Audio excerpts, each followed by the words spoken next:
তখন খালি কুবাইতাম। তাইলে এখন ওইটা তোমার কাকের জিগায়ও। আসলে কাকা অসুস্থ মানুষ তো, সমস্যা নাই, আমরা পারবো। ওই ওকে দুজন থাকার ব্যবস্থা কর, তোরা দুজন বাইরে থাকবি, আর কাকা যেহেতু অসুস্থ, কাকা আমার আর আমার বউর মাঝখানে থাকবো।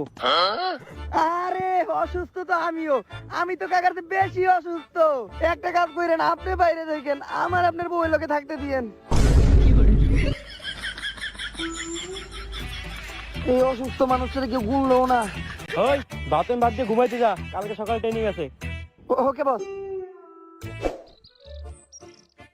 বাতিজা, একটা গোপন তথ্য পাইছি। কালকে রাত 3টার সময় আমি আর কালাসানের বউ পাশের খেতে গেছিলাম।